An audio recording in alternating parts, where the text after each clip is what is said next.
Welcome to another Cold Fusion video. I'm going to start this video off with a quote. Henry Ford once said, "It is well enough that the people of the nation do not understand our banking and monetary system. For if they did, I believe there would be a revolution before tomorrow morning." I quote this because it encapsulates the fact that the contents of this video may be unsettling compared to the videos that I normally make. I still feel compelled to make this video because I've been exploring the financial world for the last 4 years and it's definitely given me a more complete view of the world. I want to share some of what I've come across with you guys. I hope that you find this topic interesting and that it inspires you to do your own research afterwards. Now, with that said, let's begin. So who controls all of our money? It's a simple question. We all know that you and I don't control it. Our employees don't control it. The companies that they work for don't control it. So who does? Where does it even come from in the first place? I'll give you a hint. Money does not come from the government. It's a seemingly obvious question that's never asked or taught in schools for some reason. Unfortunately, most people's lives are basically dedicated to money. It's all people ever worry about or talk about. We go to school to learn basically how to go to university, to learn the skills to get a good job, so that we can trade hours of our lives, all for this thing called money. So why wouldn't you want to know where money comes from and who issues it? Today, in this very special video, you're about to find out the answers to the question of who controls all of our money. People today can tell something isn't quite right with our financial system, but they just can't put their finger on it. Some people think it's the failure of government, others think that it's the failure of capitalism itself. This video should clarify a few things. The year is 1694, and England had just suffered through 50 years of war. Exhausted, the English government needed loans to fund their political means. Brainchild of Scottish banker William Paterson, it was decided that a privately owned bank that could issue the money to the government out of thin air was to be the solution. This was the very first modern central banking system in the world. Central banking is more influential than laws, governments, and politicians, but strangely not the focus of the general public. Fast forward to the early 20th century, and after 2 failed attempts, a group of bankers wanted to put a central bank in the United States of America. It was December of 1910, and Senator Nelson Aldrich boarded a private train car in New York with 6 others. The 6 were not to be spotted by any news reporters to avoid questions. Their destination? Jekyll Island off the coast of Georgia. The meeting went for 9 days, and from that, they created the Federal Reserve System. This is all documented and a matter of public record. Some of them went on to write about the meetings in their personal biographies. Here's a quote from Frank Vanderlip, president of the National City Bank of New York, February 9th, 1935, in the Saturday Evening Post. "I was as secretive, indeed as furtive as any conspirator. Discovery, we knew, simply must not happen, or else all our time and effort would be wasted. If it were to be exposed that our particular group had gotten together and written a banking bill, that bill would have no chance whatever of passage by Congress." The 6 men that Nelson Aldrich brought together included the head of banks, branches of government such as the Treasury, and some of the richest people on earth at the time. To give you an idea of how rich they were, in 1910, these 6 men represented a quarter of the world's worth. The bankers told the American public that the purpose of the system was to stabilize the economy and to stop the grip of the Wall Street banks over America. The problem was, the guys that wrote the bill were the very same people they said they'd stop. If they succeeded, it will give a small group of men the ability to create money from nothing and loan it to the American government with interest. So why was it done in secret? Because the American people didn't want a central bank. Back then, unlike today, people knew what central banks were and understood them very well. Everywhere a central bank went, there'll be wealth inequality, wild swings between economic booms and busts, and after each bust, those at the top of society mysteriously came out richer while everyone else got poorer. Europe was the running example of this at the time. The Federal Reserve was originally drafted as the Aldrich Bill, but when it came into Congress, they recognized Senator Aldrich's name and smelt a rat. The bankers needed better cover. They decided to send 2 millionaire friends to carry the bill to quell the suspicions of Congress and renamed it the Federal Reserve Act. Next, in a textbook lesson of deceit, the bankers set out to fool the American people through disinformation. In the newspapers of the day, the bankers screamed and protested against the new Federal Reserve Bill. It would ruin the banks, they exclaimed. The average person read the protesting articles of the bankers and thought to themselves, if the bankers hate it, it must be good. And then they ended up unknowingly supporting a Trojan horse. The bankers also fooled Congress by putting clauses in the bill that limited their power, only to remove them once the bill was passed. A double head fake of the public and Congress was all it took. The bill was passed on December 23, 1913, while most of Congress was out on holiday. And with that, a small group had complete monopoly over the issuing and creation of American money. Today, the Federal Reserve is the most powerful entity in the United States, and they're not ashamed to admit it either. Here's former Fed Chairman Alan Greenspan. What should be the proper relationship between a chairman of the Fed and a president of the United States? Well, first of all, the Federal Reserve is an independent agency, and that means basically that there is no other agency of government which can overrule actions that we take. What the relationships are don't frankly matter. In addition to this, it seems that the Fed can't even be touched by investigating parties.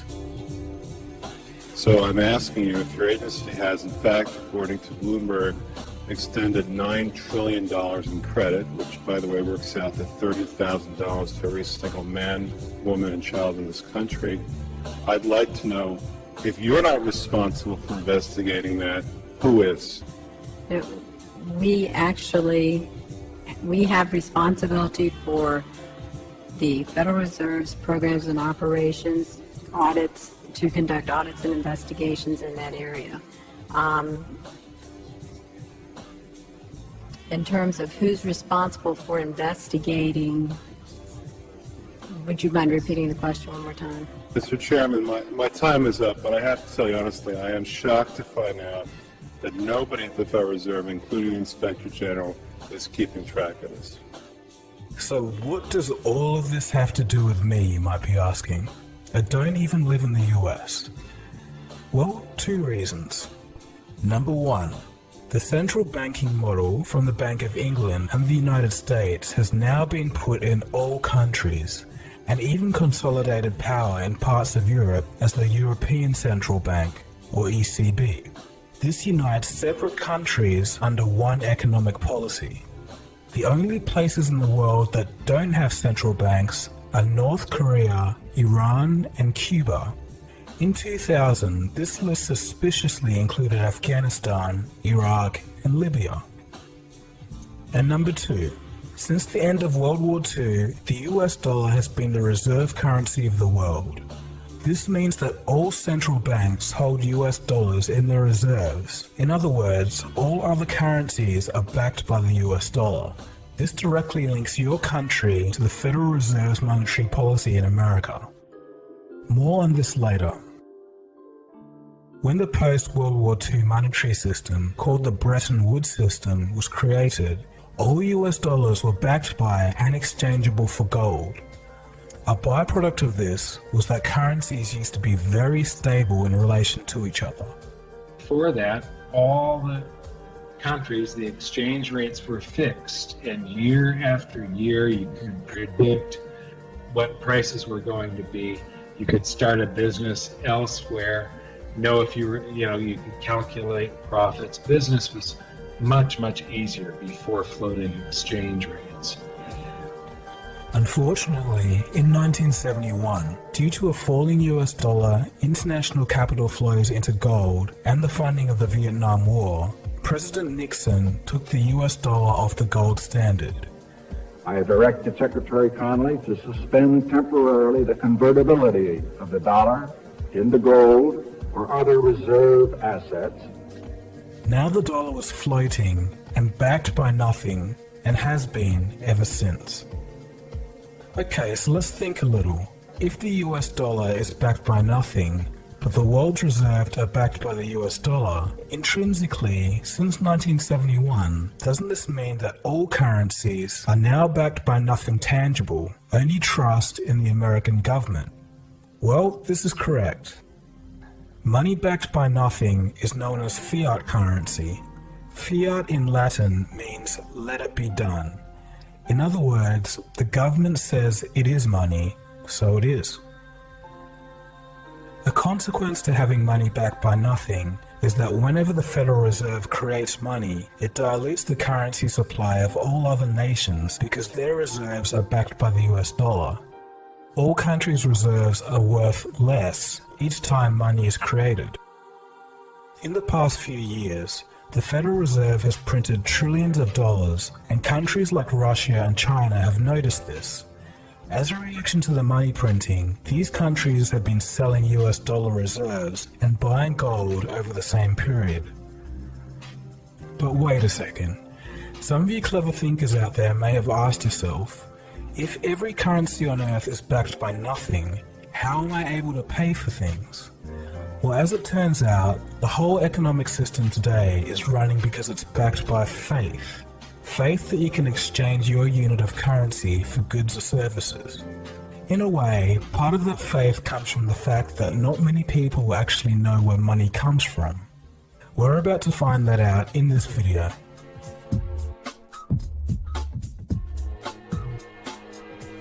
A central bank is essentially the entity that manages a nation's money supply, and it can loan money to the government with interest. In the United States and most other countries, it works like this. When the government needs more money than they receive from taxes, they ask the Treasury Department for money. The Treasury then receives an IOU or bond from the government. The Treasury, through the banks, gives this IOU to the Federal Reserve. The Fed then writes a check for this IOU and hands it to the banks. At this exchange at the banks, money is created and it can be used to pay government bills. So hang on, where does the Fed get the money to be able to write this check? They get this money from nowhere. They literally just invent it. Here's a quote from the Boston Federal Reserve. Quote, "When you or I write a check, there must be sufficient funds in our account to cover the check. But when the Federal Reserve writes a check, there is no bank deposit on which that check is drawn.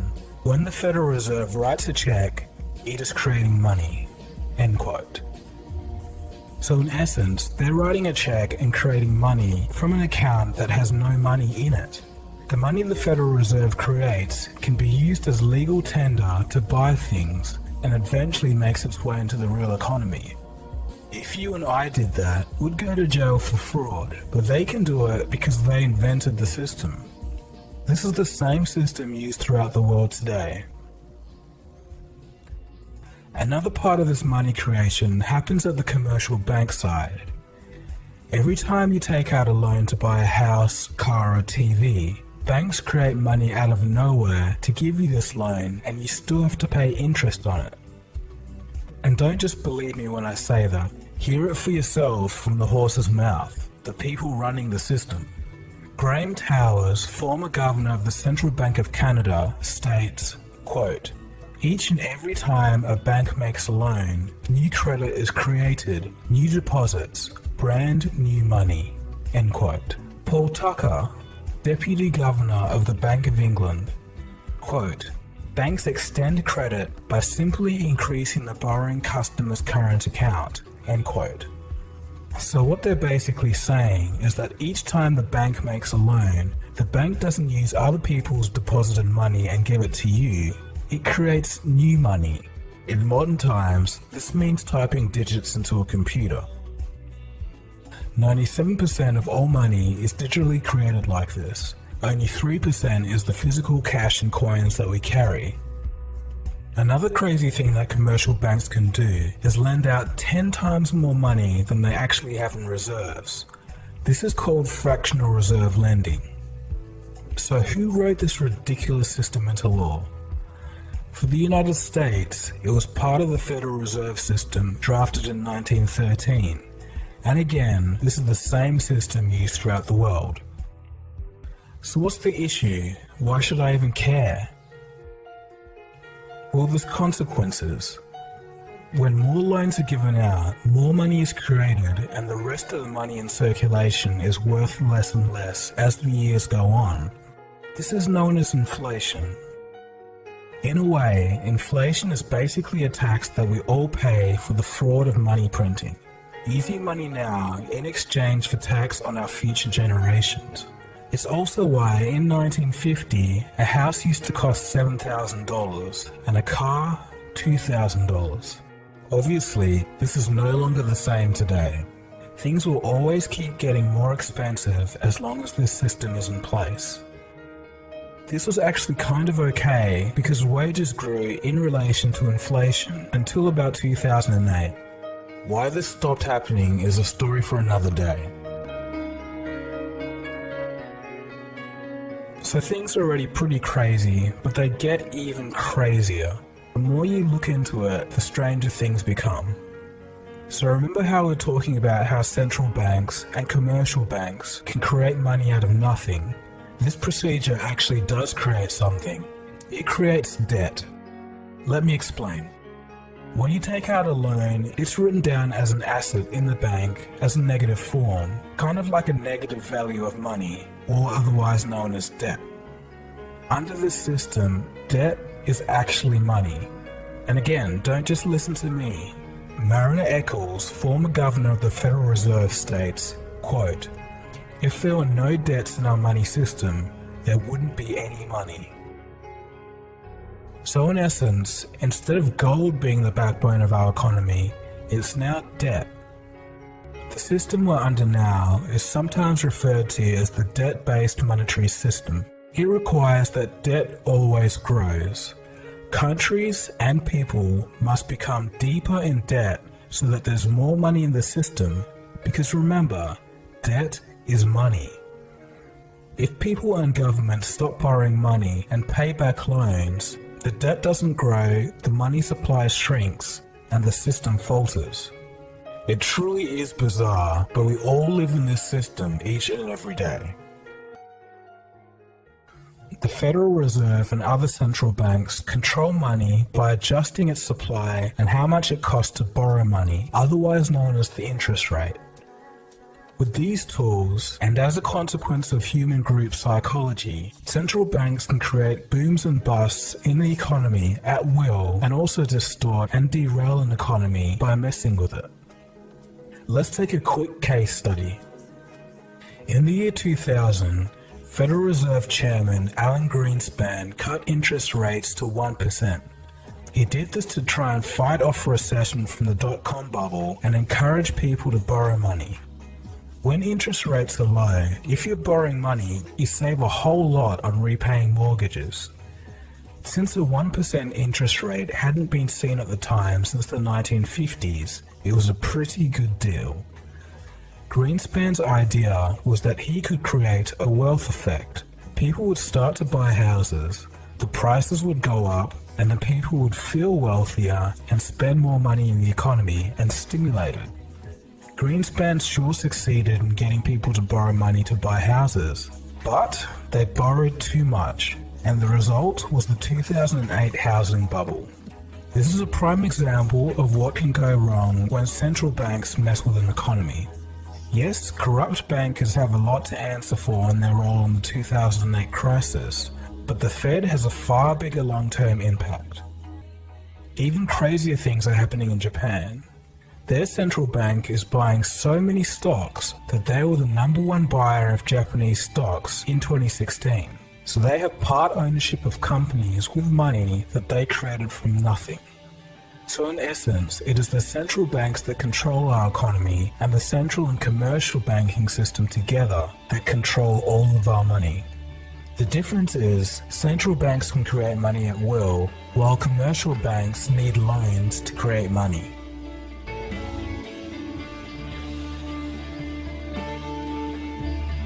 To give you an idea of people's views of central banking when people actually knew what central banks were, here's a couple of examples. In 1881, then President of the United States, James Garfield, states, quote, "Whoever controls the volume of money in any country is absolute master of all industry and commerce. And when you realize that the entire system is very easily controlled one way or another by a few powerful men at the top, you will not have to be told how periods of inflation and depression originate." End quote. Benjamin Franklin in his autobiography stated that the prime reason for the American War of Independence was a battle over who actually controlled and issued the money of the new colonies. Moving on to more modern times, Nobel Prize-winning economist Milton Friedman states, quote, "The Federal Reserve definitely caused the Great Depression by contracting the amount of currency in circulation by 1/3 from 1929 to 1933, end quote.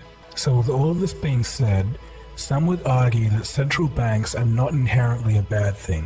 They just need to be part of the government and not privately owned. The government should be able to issue its own money for the benefit of the people and shouldn't have to pay a massive interest on its own debt. This was tried at least once in the United States by President Lincoln, who stated this, "The government should create, issue, and circulate all the currency and credit needed to satisfy the spending power of the government and the buying power of consumers. By the adoption of these principles, the taxpayers will be saved immense sums of interest. Money will cease to be master and become the servant of humanity." Abraham Lincoln then issued his own government money. It was called the greenback. No further comments on that story. So I think we'll end the video there. There's so much more that I could cover about what central banking decisions led to what revolutions around the world. Pretty much when you look at it, all revolutions and all wars, when you dig through everything, it all boils down to money. I could also have talked about the new global movement of those who are rejecting the debt-based economic system. People are starting to move their currency into gold, silver and cryptocurrencies, like Bitcoin. So there is a light at the end of the tunnel. That's a whole nother story for another day. Anyways, if you've watched the whole way through this video, congratulations. You're one of the few who have found out the hidden truths about who controls all of our money. I think I've only met about 4 people in real life that have been aware of the debt-based economic system. It's strangely unknown, but is as true as anything. I even showed you all of the quotes of the bankers and the former heads of the Federal Reserve telling you from their own mouths how the system actually works.